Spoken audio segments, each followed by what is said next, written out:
सबसे पहली बात तो यह है कि हर कोई जब देखता है, बात नहीं करोगे, हर कोई जब देखता है कि बारिश के पहले इंद्रधनुष कभी दिखाई नहीं देता है। जब बारिश होने को होगा तो उसके पहले इंद्रधनुष दिखाई देता है, या बारिश हो जाने के बाद बारिश रुक जाता है और फिर होने को होता है तब दिखाई देता है। बारिश होने के बाद दिखाई देता है। इंद्रधनुष, बिजली अलग है, इंद्रधनुष अलग है। बारिश हो जाने के बाद इंद्रधनुष दिखाई देता है। अगर तुमको कहा जाए कि पानी का फुहारा गिराओ और उस पर प्रकाश दो, लाइट जलाओ, तो क्या पता चलेगा? प्रकाश का रंग अपने क्रम में सजने लगता है। हम प्रकाश के वर्ण विक्षेपण की जो घटना है उसी के बारे में जानेंगे। सूर्य तो हमेशा उगे रहता है। अस्त होने का कारण क्या है? पृथ्वी का घूर्णन गति, अपने अक्ष पर घूर्णन गति करता है। हम लोग के यहाँ अगर रात होता है तो कहीं दिन भी होता है, किसी कंट्री में दिन भी होता है। घूर्णन गति के कारण दिन और रात होता है। तो हम बता दें कि सूर्योदय और सूर्यास्त के समय सूर्य के किरण डायरेक्ट पृथ्वी पर नहीं आता है, तिरछी आती है। और एक बात याद रखना कि वायुमंडल में वह किरण काफी दूर तक गति करता है। बात नहीं, गति करने के बाद वापस जब वायुमंडल से परिवर्तित होकर आएगा तो कितना लंबा दूरी तय किया होगा? अधिक दूरी तय करके हमारे आंखों तक पहुंचता है। और जो श्वेत प्रकाश होता है, जो कम तरंग दैर्घ्य वाली, जैसे बैगनी और नीला, वायुमंडल के कण के द्वारा बहुत अधिक प्रकीर्णित हो जाती है। लाल किरण जिनका तरंग दैर्घ्य सबसे अधिक होता है, इसका प्रकीर्णन सबसे कम होता है। इसलिए आंख तक पहुंचने वाले प्रकाश के रंग लाल होते हैं। हमको लाल दिखाई देता है। यही कारण है कि रेड लाइट का प्रयोग यातायात में किया जाता है। और लाइट, उजला लाइट अगर जलाओगे दिन में तो दिखाई देगा?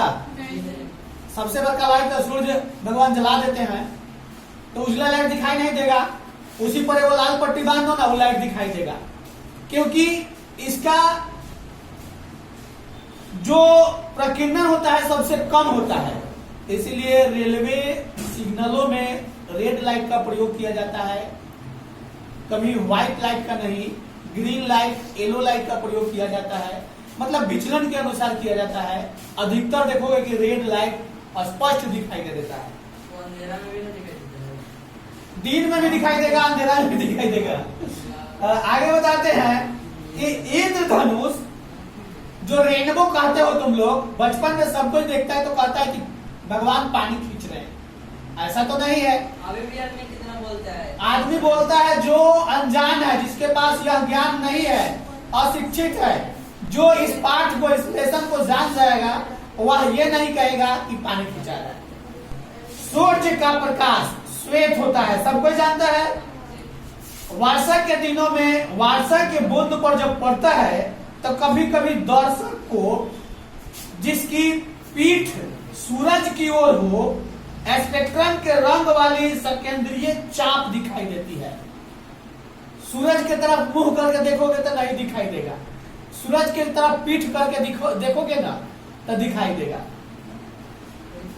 इन्हीं रंगीन चाप को हम लोग इंद्रधनुष कहते हैं। दो इंद्रधनुष एक साथ दिखाई देता है। एक के ऊपर एक होता है, एक अंदर मानो एक ऊपर मानो, यानी कि एक प्राथमिक और एक द्वितीयक। प्राथमिक में हम बताए हैं कि भीतरी जो कलर होती है वो, और द्वितीयक में, द्वितीयक इंद्रधनुष प्राथमिक इंद्रधनुष से अधिक चमकीला और छोटा होता है। इसकी भीतरी कोर बैगनी और बाहरी कोर लाल होती है। द्वितीयक इंद्रधनुष के रंगों का क्रम प्राथमिक इंद्रधनुष के ठीक उल्टा होता है। उसमें जो कलर देखोगे ना, तो नीचे जो कलर देखोगे, मतलब एगो क्रमानुसार रंग देखोगे, ठीक ऊपर वाला में वो पलटा हुआ दिखाई देगा। इसके बनने के पीछे काफी लोगों की मन की अभिव्यक्ति है। अलग अलग लोग अपना अपना देते हैं कि ऐसे बनता है, ऐसे बनता है, लेकिन वास्तव में बारिश हो जाने के बाद कुछ क्षण के लिए बारिश रुकती है, या मौसम थोड़ा सा ठंड और उसको बोला जाए उष्मीय शीतोष्ण शीत के बूंद के जैसा फुहारा गिरे, उस स्थिति में दिखता है। जब सूर्य का प्रकाश वर्षा के बूंद पर पड़ता है तो प्रकाश का वर्ण विक्षेपण हो जाता है। प्राथमिक इंद्रधनुष उन किरणों द्वारा दिखाई देता है जिनका बूंदों में 2 बार अपवर्तन और 1 बार परावर्तन होता है।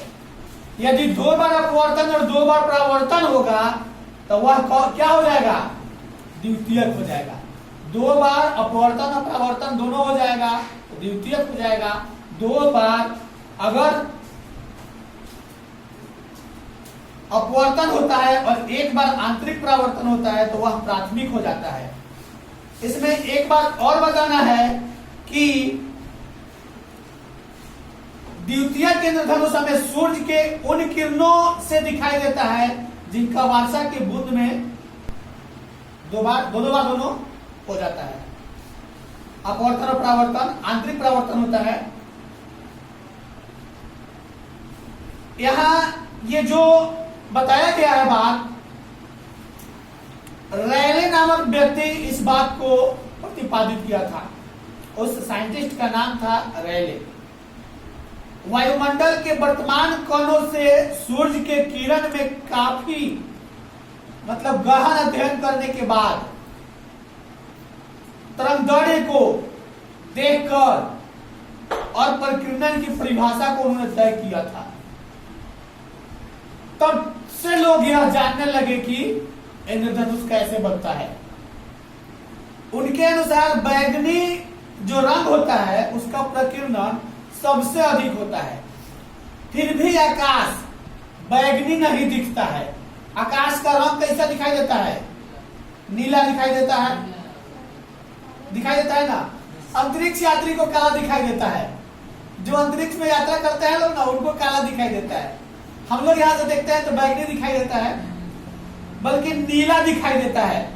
वास्तव में सूर्य के प्रकाश में बैगनी वर्ण की तीव्रता काफी कम होती है और बैगनी वर्ण के लिए मानव नेत्र बहुत कम संवेदनशील होते हैं।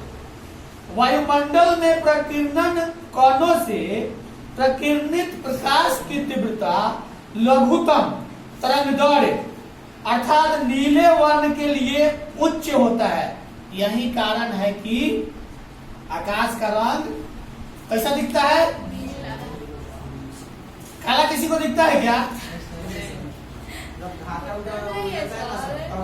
तो वो तो बादल आ जाता है तो दिखाई देता है, बादल बढ़ जाता है तो फिर साफ हो जाता है, नीला दिखाई देता है। बादल के कारण दिखाई देता है, वो काला तुम्हें महसूस होता है, लेकिन जब पानी गिर जाता है तो वह फिर साफ हो जाता है, फिर नीला हो जाता है। अंतरिक्ष यात्री को काला इसलिए दिखाई देता है कि वहां वायुमंडल ही नहीं है। वायुमंडल होगा तब तो दिखाई देगा। यहाँ वायुमंडल है तब हम लोग को दिखाई देता है, वहां वायुमंडल नहीं होने के कारण हम लोग को काला दिखाई देता है। ये प्रकाश के वर्ण विक्षेपण था। और सूर्य का एवं श्वेत रंग से सारे रंग बनता है।